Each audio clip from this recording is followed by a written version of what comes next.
بسم الله الرحمن الرحيم. الحمد لله رب العالمين، والصلاة والسلام على أشرف الأنبياء وسيد المرسلين، حبيبنا وسيدنا محمد وآله وصحبه أجمعين. اللهم لا علم لنا إلا ما علمتنا إنك أنت العليم الحكيم. اللهم علمنا ما ينفعنا وانفعنا بما علمتنا وزدنا علما برحمتك يا كريم. بینندگان و شنوندگان عزیز و بزرگوار، السلام علیکم و رحمت الله و برکاته. در ادامه سلسله درس‌های تفسیر نور آیاتی را از قرآن کریم از سوره بقره آغاز کردیم که در این آیات خطاب قرآن متوجه بنی اسرائیل میشد. یهود، کسانی که تورات منزل بر موسی علیه السلام را در دست داشتند و آن را می‌خواندند، به عنوان دین و شریعت عملی می‌کردند. زمانی که پیامبر اسلام صلی الله علیه و سلم مبعوث شدند، یهودیانی در اطراف و در داخل شهر مدینه زندگی می‌کردند. اینجا بود که این خطاب متوجه آنها و تمامی یهودیان در دنیا هست و لذا قرآن کریم در این خطاب به طور مختصر و خیلی فشرده به مبادئ و اصول اشاره کرد که مورد اتفاق اهل اسلام و یهودیان است. یا بنی اسرائیل اذکروا نعمتی التي انعمت علیکم و اوفوا بعهدی اوف بعهدکم و ایای فارهبون و آمنوا بما انزلت مصدقا لما معكم ولا تكونوا اول کافر به ولا تشتروا بآیاتی ثمنا قلیلا و ایای فاتقون. و سپس اونها را برحذر داشت از کتمان حق و از آمیزش حق و باطل و به خورد یکدیگر مردم دادن. و در این آیات دانستیم که چگونه خطاب شدید اللحن قرآنی متوجه انسان‌هایی میشه که علم دارند اما به مقتضای علمشون عمل نمی کنند. درس و عبرت‌هایی از این آیات بود که به علت کمبود وقت ما در دست گذشته موکولش کردیم به این درس. ابتدا این مسائل رو پی میگیریم و سپس به سراغ آیاتی میریم که تکمله همین مبحثه. اتأمرون الناس بالبر و تنسون انفسکم، که خداوند عزوجل در اونجا صفاتی از صفات یهودیان را دوباره بازگو میکنه با اونها را در ترک این خیر و این خوشی و این خوبی که دیگران را به آن سفارش میکنند و خودشون از اون بیخبر و دور هستند نکوهش میکنه و مرتبط قرارشون میده. ابتدا این آیات را با هم دیگه بشنویم و سپس به تفصیل این آیات و شرح اون و بسط اون مشغول بشیم و انشاءالله اگر وقتی شد درس عبرت هایی که در این آیات نهفته است رو دوباره با هم تکرار کنیم. ولا تلبسوا الحق بالباطل وتكتموا الحق وأنتم تعلمون وأقيموا الصلاة وآتوا الزكاة واركعوا مع الراكعين. ابتدا بپردازیم به اون درس و عبرت هایی که در خلال آیات که در درس گذشته مطرح کردیم. یا بنی اسرائیل اذکروا، این آیات چارگانه از قرآن کریم از آیه 40 تا 43 که قبلا توضیح دادیم و درباره اون شرح و تفصیلش و ترجمهش بحث کردیم، در اون اولین خطاب قرآنی بود برای بنی اسرائیل و دانستیم که چرا خطاب برای یهودیان با بنی اسرائیل شروع شد و دانستیم که تذکر به عهد و پیمان منظور چه بوده و چرا خداوند عزوجل و چگونه از اونها عهد و پیمان گرفته. و لذا در پی همه اینها دانستیم که خداوند عزوجل آنها را دعوت میده به ایمان به قرآن و آمنوا بما انزلت مصدقا لما معكم. به طور شک و صریح و آشکار خداوند عزوجل از یهودیان که اهل تورات بودند میخواد که به قرآن هم ایمان بیارن. قرآنی که تصدیق کننده همون توراتی است که پیششونه. از اونها میخواد که به اصول اسلام عمل بکنند. اقیموا الصلاة و آتوا الزکاة وارکعوا مع الراکعین. حالا در بقیه این آیات و قبل از این که به بقیه آیات اشاره کنیم، این آیات به ما چی میگه؟ به ما میگه که تشویق به نیکی با تذکر به اصل و ریشه خوب کار مفیدیه. وقتی میخوایم یک انسان را تشویق کنیم به کار خوب، برش بگردونیم به اصل و پاکش و فطرت اصیلش که خداوند عزوجل در ذات اون قرار داده. اگر که آبا و اجداد خوبی داشته اونها رو بیاد اونها بندازیم، اگر که کار خوبی انجام داده اون را بر بگردونیم به اون خوبی هاش، بگیم که شما به خاطر این خوبی هات که شده دست از این بدیهات بردار. لزوم به ادای شکر نعمت، انسان باید شکرگزار نعمت باشه. هر کس که رو سر انسان منت داشت و کاری واسه انسان کرده باید زبان تشکر داشته باشه و از اون قدردانی بکنه. لزوم عمل به عهد و پیمان، اگر انسان با کسی عهد و پیمان بست باید به عهد و پیمانش عمل بکنه. اسلوب اختصاص در باب عبادت، رهب و همچنین تقوا هر دو عبادتن، عبادت‌های معنوی. انسان باید بترسه ولی از خدا، انسان باید تقوا داشته باشه ولی باید از خدا و برای خدا. ولذا ایای فرهبون و ایای فتقون به ما میگه که اگر انسان در عبادتش، به ما میگه که انسان مؤمن و مسلمان اونیه که فقط از خدا بترسه و فقط تقوای خدا پیشه کنه. کتاب الله کتاب الله کتاب الله. این آیات به ما میگه که دعوت به ایمان دعوت به قرآنه. دعوت ایمان به قرآن دعوت به پیامبر صلی الله علیه و سلم، ایمان به پیامبر اکرم صلی الله علیه و سلم. ولذا اینها لازم و ملزوم یکدیگرند. و اونجایی که بعضی مفسرین گفتن آمنو بما انزلت مصدقا لما معکم ولا تکونوا اول کافر به، بعضیا در بهی اینجا اول کافر بهی ضمیر را اشاره دادن به چی؟ به پیامبر اکرم صلی الله علیه و سلم، ولی درست‌تر اینه که همون قرآن منظوره. یعنی شما بیاید ایمان بیارید به قرآنی که مصدق یا تصدیق کننده توراتون هست و اولین کافران به آن نباشید. بعضی گفتن که اولین کافران به پیامبر نباشید و هر دو هم درسته، به خاطر اینکه هر کی مؤمن به قرآن هست مؤمن به پیامبر هم هست و هر کی منکر قرآن هست منکر پیامبر هم هست و برعکسش هر کی مؤمن به پیامبر هست قرآنش هم قبول داره و هر کی که قرآن قبول داره پیامبر را قبول داره. پس اینها لازم و ملزوم هم دیگر هستند، چون قرآن به واسطه جبریل بر قلب مبارک رسول الله صلی الله علیه و سلم نازل شده و اینها قبول هر کدوم لازمش قبول دیگری است. و همچنین زشتی و سنگینی جرم کتمان حق، انسانی که حقیقت را میدونه و اگر اون را کتمان بکنه بسیار زشت و سنگین تموم میشه براش. اولا در شأنش نباید باشه، چرا که میدونه که این حق است، میدونه که این حقیقته، باز هم کتمانش بکنه تا نه اینکه خودش استفاده نکنه دیگران هم از اون خیر و از اون خوبی و از اون حقیقت محروم بکنه. خیلی بده. ولذا زشتی دین فروشی در اینجا تجلی پیدا میکنه. اونی که بخواد حق و باطل را با هم قاطی بکنه به خورد مردم بده باید حواسش جمع باشه که نه تنها گناه خودش بلکه گناه اونهایی که پیروش هستن هم به دوش خواهد کشید. و میخواد قرآن فرمود ولا تزر وازرة وزر اخرى، یعنی گناه را با گناه دیگه سنگین‌تر نکنید، گناه خودتون را با گناه دیگران سنگین‌تر نکنید وقتی که دیگران را با خودتون به کجروی ها و نوآوری ها و گمراهی ها راهنمایی میکنید.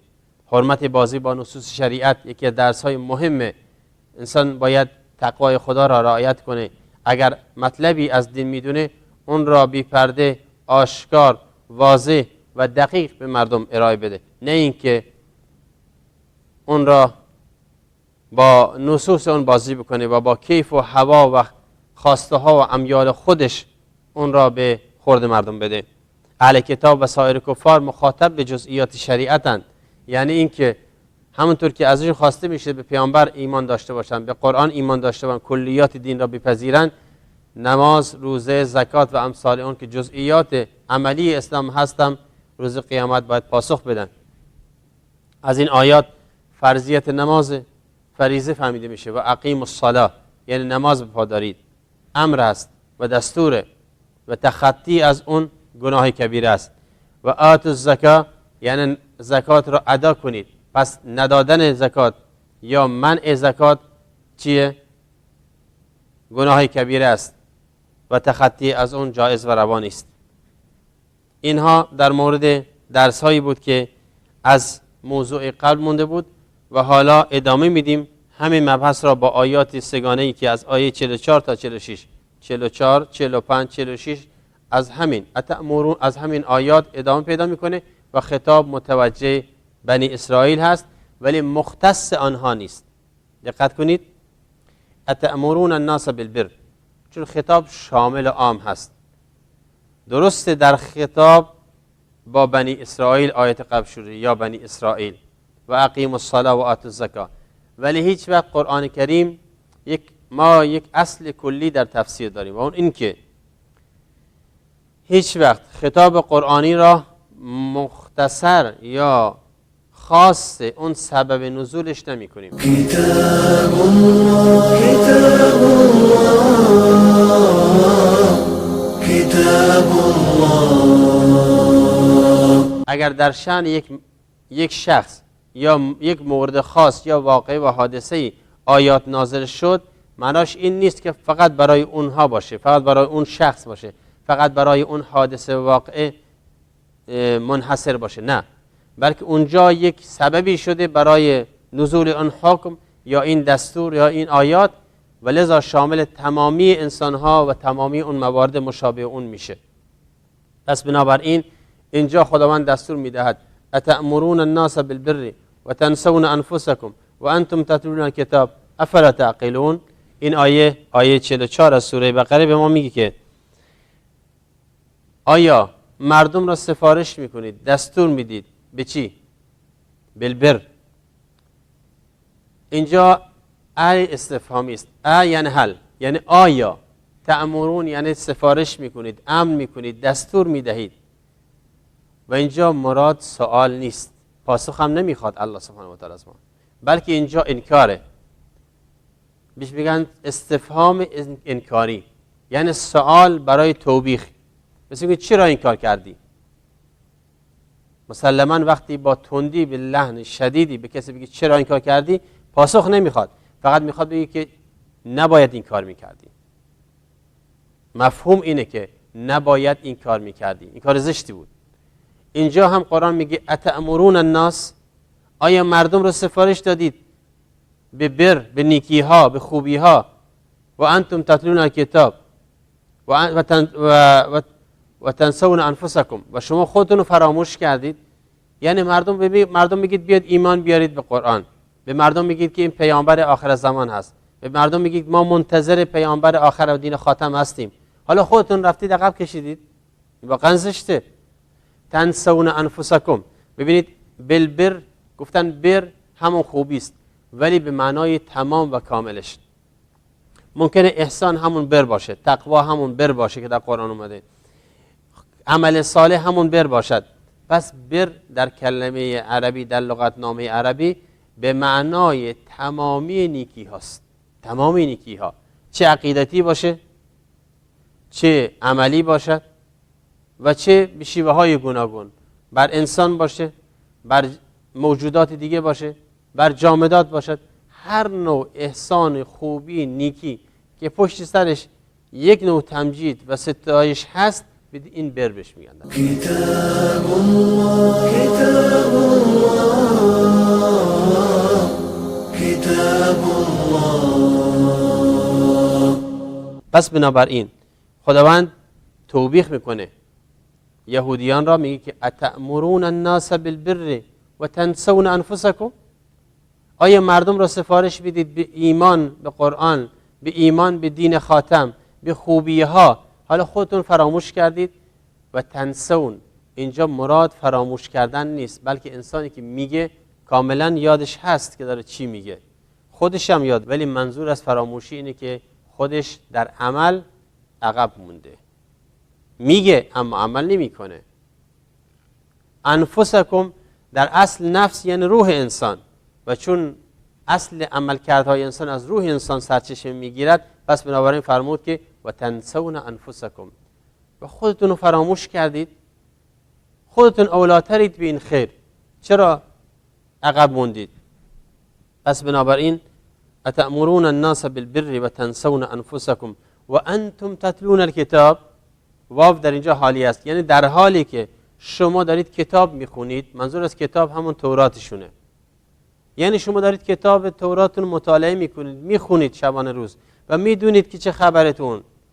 خداوند در اون از پیامبر اسلام سخن گفته، از قرآن سخن گفته، شما رو وعده داده که پیامبر خاطر از کجا میاد. به همین خاطر دیارتون را که در شام و عراق و هر جا که بود رها کردید، اومدید تو مدینه منتظر پیامبر خاتم هستید و این رو میدونستید و این رو به مشرکی به رخ مشرکی میکشیدید، میگفتید که پیامبر خاتم میاد، ما پشت سرش بهش ایمان میاریم، پشت سرش میستیم، نصرتش میکنیم، شما را با شماها میجنگیم.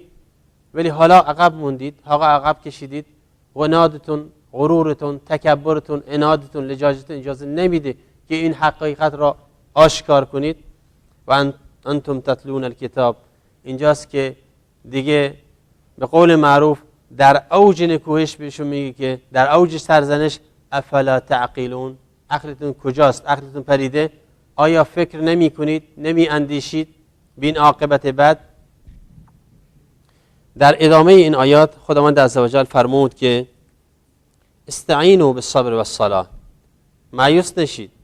در میان انسان ها افرادی هستند که عقل و رشد و فکر هم دارند، دوست دارن هم که راه خیر بیان، دوست دارن که هدایت بشن. پس چطوری؟ راه حل کجاست؟ خداوند عزوجل فرمود واستعینوا بالصبر والصلاة. واستعینوا یعنی و کمک بگیرید. اگر واقعا میخواید سر عقل بیایید و بیایید تو خط و راه هدایت رو در پیش بگیرید، کمک بگیرید، یاری بجویید. از چی؟ استعینوا از استعانت است، به معنی عون، کمک، یاری خواستن.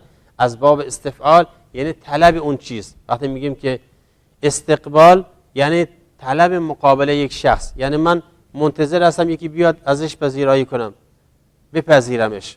پس وقتی میگیم استعانت یعنی چی؟ طلب کمک. من رفتم دنبال چیزی که ازش کمک و یاری بخوام. و استعینوا یعنی کمک بخواهید، طلب بکنید. كتاب الله كتاب الله. از چی؟ به صبر، با صبر. گفتند صبر مراد همون روزه است، چون اصل روزه بر صبر بنا شده. انسان باید خوردن و نوشیدن و شهوت دست بکشه در طول مدت روز. ولی جامع‌تر و کاملتر از اینه که هر چیزی که در راه خدا ما رو یاری بکنه صبر معنا داره. و اصل صبر یعنی چی در لغت عرب؟ صبر یعنی بازداشتن، منع کردن، حبس. و از همین کلمه معنای روزه گرفته شده. گفته که صوم به معنای صبر هست. یعنی چی؟ یعنی این که انسان خودداری میکنه از خوردن و نوشیدن و شهوت. به همین خاطر گفتن روزه صوم هست، صبره. خب استعینوا بالصبر یعنی با صبر استقامت بورزید، این معنا میده. و همچنین با نماز، چون نماز روح انسان را تقویت میکنه و انسان را در مسیر خداشناسی به خدا نزدیک میکنه و انسان را با خدا نگه میدارد. ولذا استعینوا بالصبر والصلاة یعنی این راه حلی است برای نجاتتون از چی؟ از این مهلکی که درش قرار گرفتید. استعینوا یاری بجوید با صبر و نماز. و بدونید که انها لکبیره، انها ضمیر شأن هست، برمیگرده به چی؟ به نماز. یعنی این نماز سنگینه، سخت، دشواره، مگر بر کی؟ مگر بر خاشعین. و انها لکبیره الا علی الخاشعین، مگر برای کسانی که خاشع، متواضع هستند. خاشع کیه؟ شاید معانی مختلفی داشته باشه. و اصل خشوع یعنی ذلت، یعنی اینکه قلب انسان احساس فقر بکنه نسبت به چیزی. و انسان خاشع واقعی اونی که همیشه در قلبش ترس از خدا باشه. به همین خاطر سعی میکنه لطف و عنایت نسبت به بندگان خدا نشون بده. دستش باز هست به خیر، لبش خوشوقته و همیشه ابتسام میزنه نسبت به بندگان خدا. سعی میکنه دیگران رو خوشحال بکنه. سعی میکنه با دست و جوارحش کسی رو اذیت نکنه. چرا؟ چون میترسه که باعث خشم و غضب خدا بشه. پس بنابراین خاشع هم در قلبش وقار و سنگینی وجود داره، هم در اندام و جوارحش. ولذا هر کس که با تقواست در راه رفتنش، در حرف زدنش، در گفتنش، در شنیدنش، در همه تصرفاتش مشخص میشه. همونطور که قرآن فرمود سیماهم فی وجوههم من اثر سجود، یعنی اونی که با تقواست اثر این ایمان و تقوا از سر و رویش میبارد، مشخص میشه. خب اما خاشعینی که ما اینجا داریم، همونطور که عرض کردم قرآن مابقی خودش رو تفسیر میکنه. قرآن فرمود که الذین یظنون انهم ملاقو ربهم و انهم الیه راجعون. زیباست، خیلی جالبه. خاشع کیه؟ اونی که اینطور هست. ببینید وقتی خوندیم هدن للمتقین، پشت سر صفات متقین رو خوندیم. لازم نیست فشار به خودمون بیاریم بریم تو لاک مسائل تقوا یعنی چی الی آخری. خود قرآن تقوا را تفسیر کرد. اینجا وقتی که درباره منافقین خوندیم که مثلا اولئک هم الخاسرون، تفسیر اولئک هم الفاسقون، تفسیر فسق را خوندیم که بله اون کسانی که عدشکنی میکنن، اونایی که فساد میکنن، اونایی که امر خدا پشت سر میذارن. اینجا هم درباره خاشعین دقیقاً آیه بعد شما تفسیرش کرد. فرمود که چی؟ و انها لکبیرة الا علی الخاشعین، یعنی این نماز سنگینه، سخت، دشوار مگر بر خاشعان، مگر بر خشوع کنندگان. خب حالا این خشوع کنندگان کیا هستن؟ یک صفته ولی ما نمیدونیم. بله الذین یظنون انهم ملاقو ربهم و انهم الیه راجعون. این خاشعان کسانی هستند که یقین دارند به ملاقات پروردگارشان ملحق میشن، یعنی به دیدار پروردگارشان خواهند رسید، یعنی میرن روز قیامتی هست و پاداش و کیفر را میبینند، پس نسبت به آخرت یقین دارند. یک و انهم الیه راجعون، و یقین دارند همچنین که بازگشتی به سوی خدا دارند، و این صفت خشوع میاره. وقتی چنین هست یظنون، در اصل کلمه ظن به هر دو معنا به طور مساوی اطلاق شده. بعضی خیال میکنن ظن یعنی گمان، درسته در معنای تحت لفظی ظن به معنای گمان بیشتر استفاده میشه، اما اهل لغت و من جمله ابن جریر طبری شیخ مفسرین و بقیه مفسرین قرآن اتفاق نظر دارند که ظن در لغت عربی برای یقین و برای گمان به طور مساوی یکسان دلالت میکنه و اطلاق میشه. یعنی همونطور که ظن به معنای گمان میاد، ظن به معنای یقین هم میاد. كتاب الله كتاب الله كتاب الله. در اینجا یظنون یعنی چی؟ در قرآن کریم یظنون اینجا به معنای چیه؟ یعنی یوقنون، یعنی یقین می آورند، اطمینان دارند، باور دارند که چی؟ انهم ملاقو ربهم، این که ملاقات کنندگان هستند پروردگارشان را، یعنی به ملاقات پروردگارشان برای رسیدن به کیفر یا جزایشان میرسند در روز قیامت. و انهم الیه راجعون، و همچنین یقین دارند که به چی؟ به سوی پروردگارشان بازگردانده میشوند، یعنی بازگشتی دارند، عودتی دارند. و این صفت خاشعین هست در این آیه. پس ترجمه آیات با توجه به این مفاهیمی که عرض شد خدمت شما اینه که آیا مردم را، آیه 44 اتأمرون الناس، آیا مردم را به نیکی دعوت میدهید و خود را فراموش میکنید در حالی که کتاب میخوانید و میدانید؟ آیا نمی اندیشید؟ آیا فکر نمی کنید؟ آیا سر عقل نمی آیید؟ آیه بعدش واستعینوا بالصبر والصلاة به ما میگه از صبر و نماز یاری جویید، یعنی با صبر و نماز کمک بخواهید برای استقامت. و نماز سخت است مگر بر فروتنان. آیه بعدش میگه کسانی که به یقین میدانند پروردگارشان را دیدار خواهند کرد و به سوی او باز خواهند گشت. حقیقت اینه که قرآن کریم میخواد با این خطاب یهود را، دوباره یهودیان را که معاصر با دعوت قرآن و هم وطن با مسلمانان در مدینه هستند دعوت بده با لحنی ملایم به چی؟ به ایمان به قرآن و پیامبر اسلام. یهود حقایق را میداند و لذا به خاطر اینکه تورات را میخونه و این حقایق را بهش دست یافته، دعوت دیگران با مخالفت اوامر اصلا به هم نمیخونه. وقتی ما دیگران را دعوت میدیم باید حتما خودمون بهش عمل کنیم. دعوتگر و التزام به مبدأ عمل بدان خیلی مهمه. یعنی انسانی که واقعا یه چیز کاری میکنه باید خودش اول معتقد باشه، باور داشته باشه و به اون مضمون عمل بکنه. راه استقامت در عبادت خیلی آسونه و اون اینه که انسان اگر واقعا میخواد که در راه دینداری خودش رو قرص بگیره و پیش بره، باید همیشه صبر داشته باشه و نماز بخونه. این اولین گام ها و مهمترین گام هاست. و همچنین به خاطر اینکه بتونه عبادت ها را مثل نماز بر خودش آسان بکنه، باید به آخرت یقین داشته باشه. والا نمیتونه باور داشته باشه من چرا در شبان روز 5 وعده حداقل خودم رو خسته کنم، وضو بگیرم، از خواب بیدار شم، رو به قبله کنم، نمازام رو بخونم. به خاطر چی؟ به خاطر اینکه هم دنیا را داشته باشم، با خدا باشم و هم آخرتم را حفظ کنم. پس اگر که ایمان به آخرت و باور آخرت باشه، اونجاست که عبادتم برای انسان آسون میشه. درس و عبرت هایی که ما باید از این آیات بگیریم: لزوم ارائه اسوه. چطوری؟ وقتی که انسانی میخواد دیگری به سفارش بکنه به کار نیک، باید خودش اول همون نمونه باشه، باید خودش نمونه همون کار خوب باشه. پس بنابراین خیلی بده که انسان یه چیزی بگه اما در عمل مخالفت بکنه. اینجاست که اولین نیکویش از همون شخص دعوت شده به خودش برمیگرده. نگاش بکن، خودش نماز نمیخونه میگه نماز بخون، خودش فلان کار میکنه میگه نکنید الی آخری.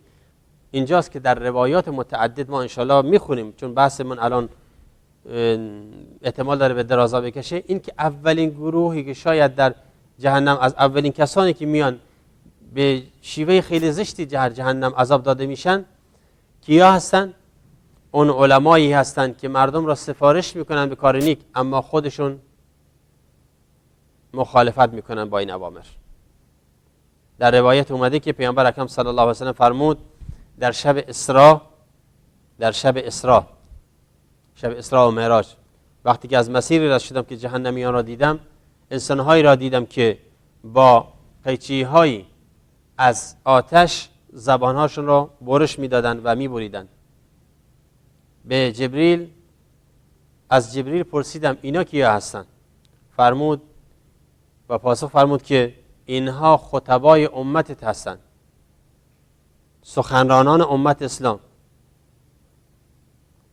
برای صحبت کردن زرنگن، حرف زدن خوب، مردم رو سفارش میکنن، اما خودشون به اون چیزی که گفتن عمل نکردن.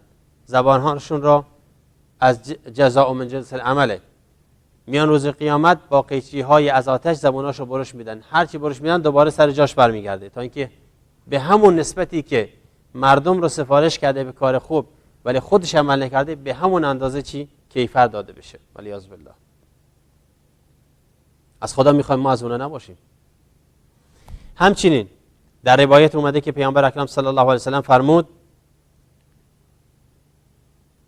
فرمودن که اولین کسانی که روز قیامت عذاب داده میشن انسانهایی هستند که دیگران را به کار خوب دعوت میکردن، خودشون عمل نمیکردن، یا از کار بد باز میداشتن و خودشون از اون کار دست نمیکشیدن.